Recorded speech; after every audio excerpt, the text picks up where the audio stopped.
বন্ধুরা কেমন আছেন সবাই? স্পেশাল রান্নাঘরে সকলকে স্বাগত জানাই। আমার আজকের রেসিপি আলু ফুলকপি ভাজা। রুটি, পরোটা, ভাতের সাথে খেতে খুবই ভালো লাগবে। তো চলুন দেখে নেওয়া যাক আজকের এই রেসিপি। এখানে নেওয়া হয়েছে দুটো মিডিয়াম সাইজের আলু আর অর্ধেকটা পরিমাণ ফুলকপি। ফুলকপিটাকে এরকম ছোট করে কেটে নিয়েছি আর আলুটাকে এরকম লম্বা করে কেটে নিয়েছি। এরপর কড়াই গরম করে নিয়ে এর মধ্যে পরিমাণ মতন সরষের তেল দিয়ে দেব। তেলটাকে গরম করে নিয়ে এর মধ্যে দিয়ে দেব কালো জিরে আর একটা শুকনো লঙ্কা। নেড়ে চেড়ে ফোড়নটাকে ভেজে নেওয়ার পর তারপর এর মধ্যে দিয়ে দেব কেটে রাখা আলু আর ফুলকপিটা। আলু আর ফুলকপিটা দেওয়ার পর খুব ভালোভাবে তেলের সাথে মিশিয়ে নিতে হবে 2-3 মিনিট ধরে।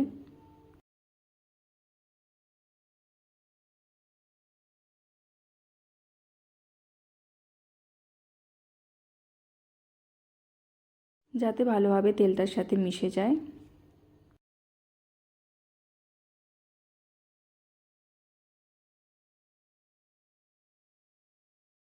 আরও তেলের সাথে কিছুক্ষণ নেড়ে চেড়ে নেওয়ার পর এরপর দিয়ে দেব এর মধ্যে পরিমাণ মতন লবণ আর হলুদ গুঁড়ো।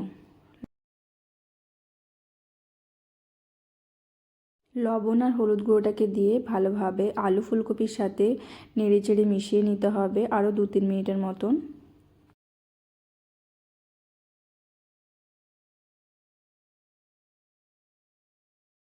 কিছুক্ষণ পর পর আলু ফুলকপিটাকে ভালোভাবে নেড়ে চেড়ে মিশিয়ে নিলে আলু ফুলকপিটা অনেকটাই নরম হয়ে যাবে।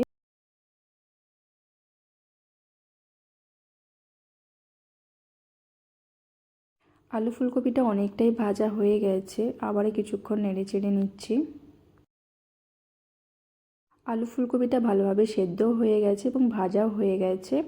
এরপর এর মধ্যে দিয়ে দেব ধনেপাতা কুচানো। ধনেপাতা কুচানোটাকে দিয়ে আবারও নেড়ে চেড়ে ভালো করে মিশিয়ে নেব।